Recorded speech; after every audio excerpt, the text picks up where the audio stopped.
Exciting night. We'll just jump right into it. Any questions? Thank you. We'll approach you, both of you, Darren. With Bailey, I mean, obviously the raging debate was, the experience and the production versus the potential and whatnot. Can you talk a little bit about what stood out with Bailey? Yeah, I would say this. Both of those guys, because we're talking about those two guys, are really good players. Listen, Arvell's going to have a really good career in this league, but when you just continue to evaluate those guys, we just felt like Bailey fit us better when it comes to he's a 6'4", 255-pound man with 34-inch arms that has a ton of production in college. Listen, we looked at all those things, and like he fits us. Yeah. Sadiq, I'm sorry, go ahead. No, go ahead. Was Sadiq one of those value picks where you stick to the value board and you go, wow, we can't pass this? Yeah, absolutely. Sadiq was a player that obviously we studied, spent a lot of time on, and valued as an offensive weapon.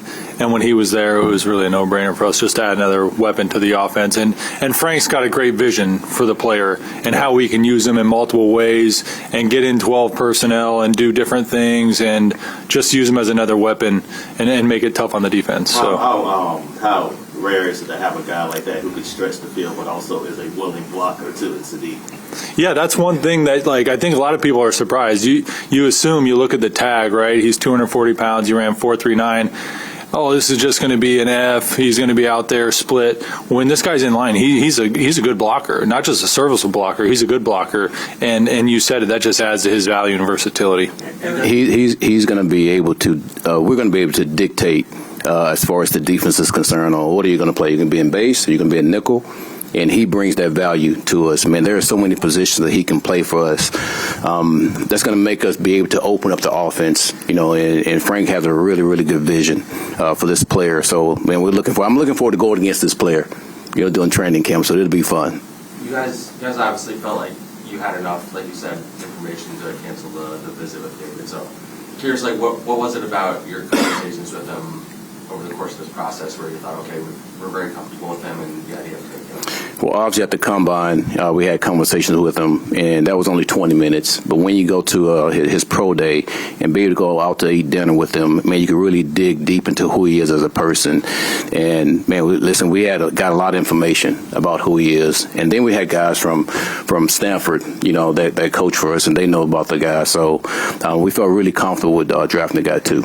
I also had a really good Zoom call with the player as well, so we had multiple touch points and felt really good about it. A lot of people talk about Bailey's get off, his twitch and Yep. so forth. I'm wondering, how do you evaluate that trait? How good is it, and how does that fit into the kind of defense you want? Well, just first step quickness, and that's obvious when you watch the tape.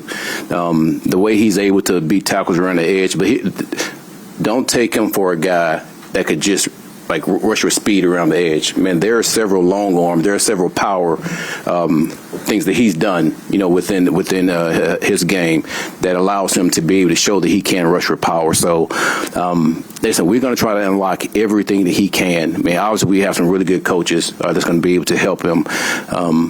Man, we're really excited about that. We're really excited about all three of the players that we got. How important was it to address the pass catching position when, I think everybody made a big deal about nothing happened in free agency at that spot. Now you got two today. How important was that for you? It was definitely important, but we were still stacking the board with players that we think can help us and their overall value. Talking about Sadiq and just as an overall weapon, he was there, and we think this is great value to add to the offense. And then Omar Cooper was a guy that we had good grades on, and when we saw him there towards the end, an opportunity to give up a comp fifth, pick 179 to get back up and get the fifth-year option, just make sure we got our guy. We felt really good about that. Again, to add another weapon, a guy that's got rack, strong hands, can insert block, has a little versatility to play inside and outside. So feel really good about those two additions for the offense. Here's what also is critical. Here's what's critical about those three players is they come from winning programs also. So when you get a chance to bring that into your locker room, man, it speaks volumes. I mean, Omar, and we all seen against Penn State when he made the game-winning catch. Man, man, you saw the things that Bailey did as far as the forced fumbles and things like that. You saw Sadiq and his rack, man. All of those guys has done something within their career. They either won the game, they take over a game, but they come from winning programs, and that was huge to be able to get guys like that. Darren, the assumption was all along, from many people, was you were going to come out of here with an edge rusher and potentially a receiver. The fact that you got Sadiq in there with these three, can things have fallen any better because the receivers kind of slid down a little bit for a while? Yeah, it's exciting. We're definitely happy with the way it fell. There's no doubt about that, because we know the more weapons we have, the better chance we have on offense, and just to do different things, like Coach mentioned. You can give defenses problems with the versatility of these guys that we're adding. Did you get any, when you were on for this number 2 pick, any calls? Didn't get any calls. Had a lot of conversations leading up to it, but nothing serious, and didn't get any calls. Aaron, how is Bailey against the run, and how is he against the run? I think he did a good job when you watch him at Tech. Listen, there's some things he got to improve on, just like any player that's coming in. But man, listen, we have 4 guys, 4 edges. Well, actually more than that. But with those 4 guys that we have on the team, man, they're going to be able to cause some damage for us. So I'm looking forward to coaching those guys. Again, we have to make sure everybody comes in and understands exactly what to do with the scheme. But he's going to fit right in with us. Aaron, what do you think about the depth of the tight end room? I mean, you talked Yeah. about you thinking Mason was Man. a huge year. Yeah. And now you went out and got it. Yeah, and Darren just said it, man. Just to be able to have another weapon on our offense that gives Gino a chance to be a point guard, to be able to deliver the ball to these guys, is huge. And anytime you can build your tight end room the way that we have, it allows you to get in different type of packages, but be able to force the defense to, okay, so what are you going to do now? And if you get a nickel, we get a chance to run the ball. You get in base, then we get a chance to throw it. So, man, it's going to be exciting, to have him and the rest of those tight ends we have on the game at the same time. What for AG? Yep. You don't see teams get 3 first-round picks that often. Now, it did happen here 4 years ago. Yeah. 22, but really, it's only happened maybe 3-4 times. Yep.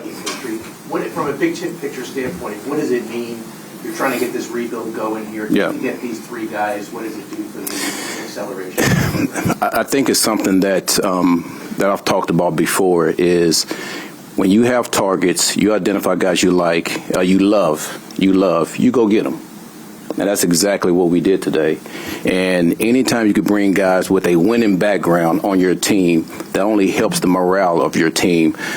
So there's a lot of things that go into that. But, man, to get 3 first-round picks and the caliber of guys that we got, the personality, the mentality, the football character, all those things are huge, bringing those guys on our team.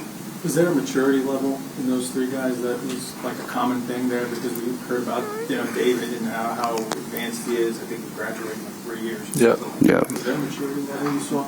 No doubt. I mean, I know I felt that when I met all of those players that we're talking about here, that you definitely felt a mature level of professionalism to those guys, which is good. You feel good about that. Darren, when did you know Bailey was the guy?